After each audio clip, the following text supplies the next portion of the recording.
好，欢迎来到我的读书频道。这是新一期的内容，在这一期我们与以往不同，我会用简短的时间为大家分享去年一年读过的一些好书，同时也为大家带来这些书的精髓。当然，这些内容仅供参考，我的解说很大程度上也参考了网络上的资料。如果大家对我推荐的书很感兴趣，喜欢的同学们可以去购买全书阅读。好了，那么我们今天要分享的这本书名字叫做《资本之王》，它为我们讲述了黑石公司是如何成为全球最顶级的私募股权投资机构的。这本书为我们讲述了全球私募股权之王黑石公司的精彩成长历史，为我们揭幕了私募股权行业，也为帮助观众朋友们你深入的了解华尔街的金融发展史。首先，我们还是像以前一样来探讨一下关于这个作者戴维·凯里。戴维·凯里他同时也是《生意》这本杂志的资深作家，曾经也为《财富》《机构投资者》等杂志进行撰稿。他有着20多年的私募行业报道经验。然后，另外一名这本书的作者约翰·莫里斯，他也是另一本非常有名的杂志《道琼斯投资银行家》的杂志编辑。这位作者呢是毕业于哈佛大学法理学的博士。然后这本书主要围绕着2个核心内容为大家进行了探讨。第一个是黑石公司是如何抓住华尔街的大趋势迅速崛起的。第二个探讨的核心内容是黑石公司的成长为华尔街的资本之王，成为华尔街的资本之王到底靠的是什么？然后如果你对华尔街的金融是有所了解的话，相信你一定会听过这个黑石公司。它不仅是全世界顶尖的私募股权投资机构，拥有上百年的历史在华尔街上，但即便上百年的历史，黑石公司也是算一个非常年轻的公司。这个公司它成立于1985年，算到现在来，它的成立也不过30多年而已。虽然是个年轻的公司，它却在短短的30年里多次经历经济衰退和金融危机，在摸爬滚打中，最终才成为了私募股权这个行业中的王者。因为黑石公司在操控资本上太过厉害了，于是它也得了一个称号，叫做资本之王。这就是我们今天主要介绍的书名的由来。资本之王这本书的作者戴维·凯里和约翰·莫里斯都是美国顶级财经杂志的撰稿人，拥有多年私募行业报道和写作的经验。在他们的笔下，我们能一窥黑石公司在华尔街上杀戮果断的英姿，也能让我们更加的了解私募股权这个行业。接下来我们看看这本书的精彩内容吧。这本书也分为2部分，我再重复一遍刚才说的。第一部分是黑石公司是如何抓住华尔街的大趋势迅速崛起的。第二部分也是黑石公司能够成为资本之王有哪些经营之道。我们先来说说这第一部分吧，黑石公司如何白手起家迅速崛起。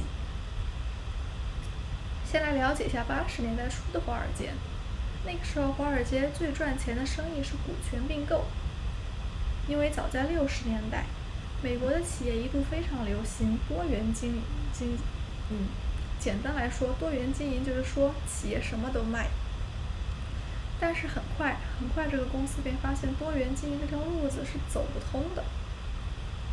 为什么走不通？到了80年代左右，又开始纷纷的将其核心产业之外的资产分拆进行出售，于是进入了股权并购的爆发式发展阶段。与此同时，华尔街著名投行雷曼兄弟不仅处在倒闭的边缘，还在内部斗争不断。这时雷曼兄弟公司2个人决定出来单干。那么做什么呢？这2人结合华尔街的趋势，一拍即合，决定专注于股权并购这个业务。这2个人便是黑石公司创始人，他们一个叫彼得森，一个叫兹瓦尔茨曼，其中彼得森要年长一些，他在雷曼兄弟做过 CEO，是兹瓦尔茨曼的上级。他就是一个深谋老算，并且无论是在商界还是政界，他都人脉广泛。斯瓦兹曼虽然年轻，但他非常善于寻求并购标的估值比较低的那些价格，摆脱手变现，把握住摆脱手变现的时机。这两个人，他们一个人负责运用自己的人脉为公司找钱找项目，负责公司的战略大方针；另一个人则负责运用自己的专业知识筛选和评估项目，直接操盘资金。这对黄金组合优势互补，以至于黑石公司一开始就具备了很高的起点。为什么黑石公司的股权并购能够做到如此顶尖呢？主要因为他在找的项目、找的钱，以及他低买高卖这3件事情上做得实在太好。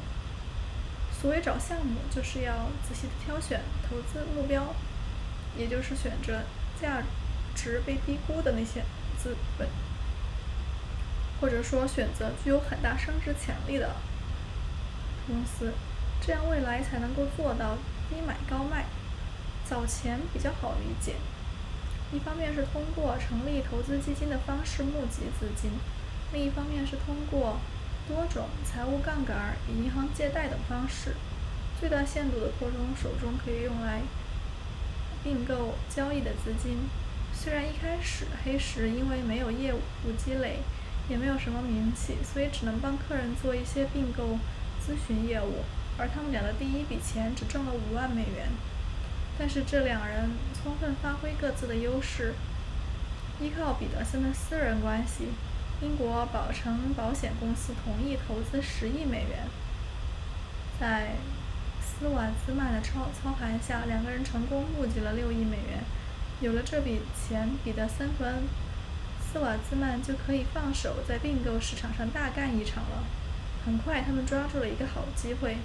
1988年，美国钢铁集团打算将旗下陷入困境的运输业务打包进行出售。黑石判断运输业不久之后将会复苏，于是自己拿出1000多万美金，随后又从银行那里得到了6亿美元的融资，完成了这次收购。很快，运输行业便开始复苏了。2年之后，黑石就已经拿到了4倍的收益。到了2003年，将股份全部卖光的时候，黑石和他投资者获得的收益达到了惊人的25倍，年平均收益率也达到了130%。而这笔生意也成为了黑石早期的经典战例，也成为了黑石吸引客户的金字塔招牌。黑石公司的创业故事听起来十分顺遂，但在华尔街上有很多比黑石公司历史更加悠久的投资并购企业却没能存活下来。那么这是为什么呢？黑石公司到底是靠着什么样子的资本一次又一次地挺过了金融危机，并且成为最终的资本之王的呢？接下来我们来看看这本书的第2部分。黑石公司成为华尔街资本之王靠的是什么？资本之王这本书认为，黑石公司能够走到今天，主要依靠的是3个方面，它们分别是谨慎的经营风格、独特的分支机构合伙运营模式，以及强大的并购资产增值的能力。我们再重复一遍刚才这3点：谨慎的经营风格、独特的分支机构合伙运营模式，以及强大的并购资产增值的能力。先说这第1个方面，谨慎的经营风格。与更加激进的同行相比，黑石公司在投资上更为谨慎保守。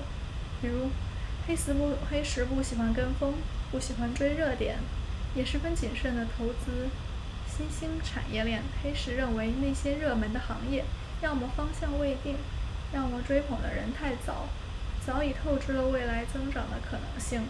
即使是在90年代互联网大热的时候，黑石也与它保持距离，并没有直接投资互联网行业，而是选择了与新兴行业相关的传统行业，比如有线电视。黑石公司在与互联网相关的行业中选择了5个项目，一共赚了100多亿美元。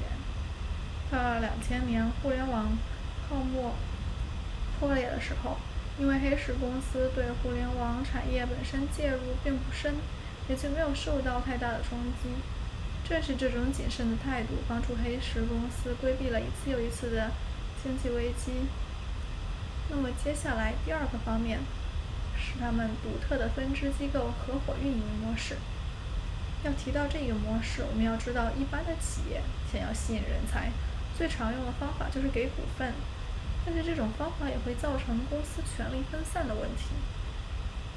当公司内部牛人多了，反而容易引起斗争。由于黑石公司创立了合伙运营模式，什么意思呢？比如有一个人才在他的领域做得特别好，黑石公司就在这个领域成立一个专门的部门，由这个人才和黑石共同控股。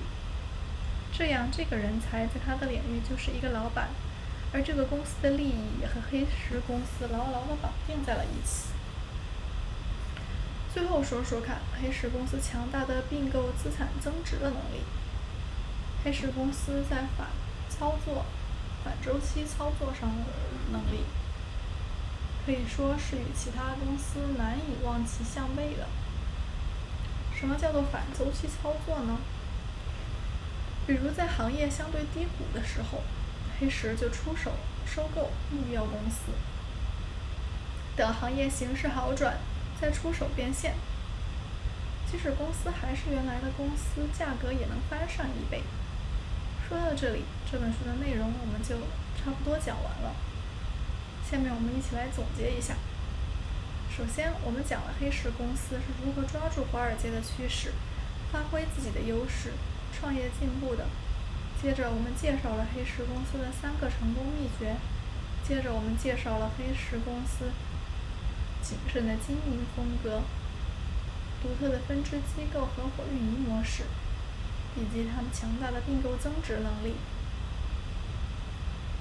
这就是《资本之王》这书的主要内容了。相信大家听了这本书，会对黑石公司以及私募股权行业有进一步的了解。那么我们今天就先讲到这里吧，希望大家持续关注我的频道。那么我们下期再见，拜拜。